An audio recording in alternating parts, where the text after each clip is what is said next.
Recently, I decided to finally start a snail mail club, which ultimately begs the question, will USPS ship snails?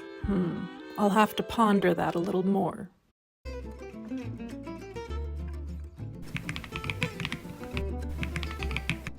I have asked myself for months, Self, why do you want to start a snail mail club? After all, I struggle with posting consistently on social media.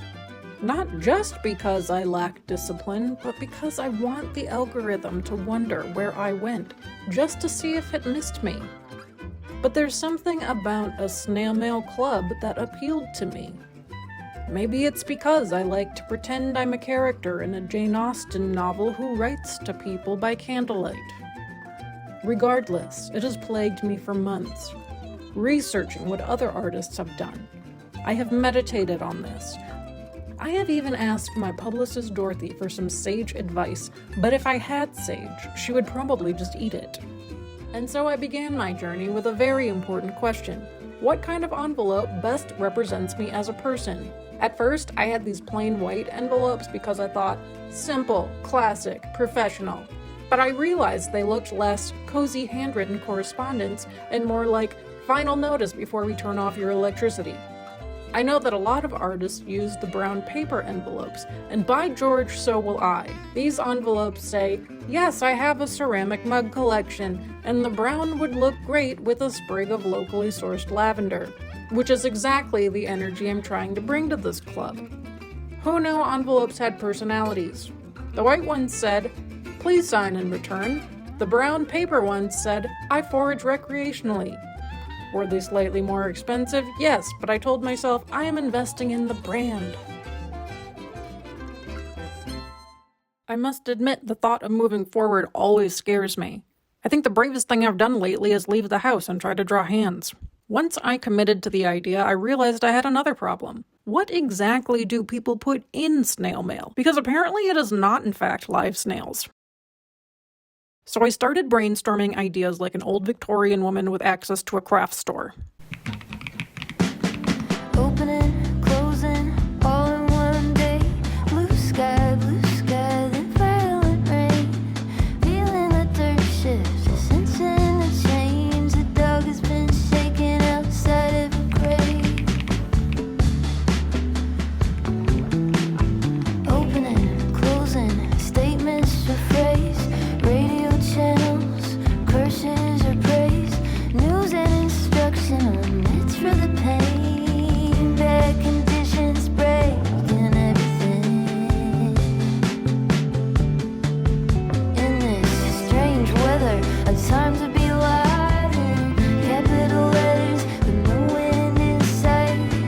Close together, just feels right. In this strange weather, strange weather.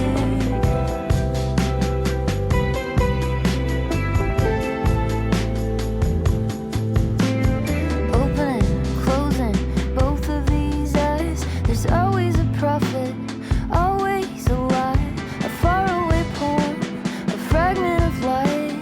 Catching a ribbon, lost in the wind of my mind.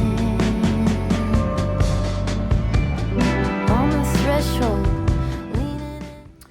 Okay, this is attempt number 1 on the cootie catcher.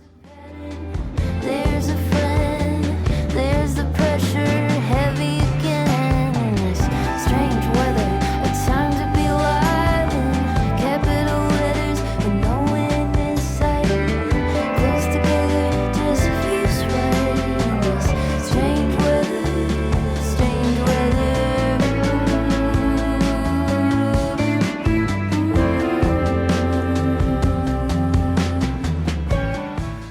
Turns out no one, in fact, needs a cootie catcher that large. At this point in the process, I needed inspiration. Since I want the artwork for the club to feel authentic and true to life, I had no choice but to make myself an iced coffee. Strictly for research purposes, of course. You know, to fully understand the subject matter. And one thing I'm sure of is that the creative community has a collective caffeine dependency. After all, art imitates life. And my life currently imitates someone who's had too much cold brew and access to an iPad. Be to me a mother, both hands on the wheel. Show me faded color, fields of chamomile. All at once in a dream, we are together. You could call. What I do know is I want the mail to feel magical. Like the kind of thing you open while sitting near a window with a cup of tea. Even though at one point my desk looked less like a workspace and more like the aftermath of a scrapbook store explosion, there's something deeply comforting about making little paper treasures for strangers on the internet. I think we all spend so much time online, scrolling endlessly, consuming things as fast as possible, that we forget how nice it feels to slow down and make something with our hands. To doodle badly, finding something in your mailbox that isn't a bill, a reason to sit down for an hour, make yourself a drink, put on music, and exist as a human person. And honestly, I love the idea of little envelopes traveling all over the place, connecting creative people who just want to make things and romanticize their lives a little bit more. It's like a tiny paper-based support group. So if you'd like to join my snail mail club, you can check out my Patreon linked in the description below. We'll be sending cozy mail, sharing analog hobbies, making tiny art projects, and ultimately slowing down. I hope you'll join me.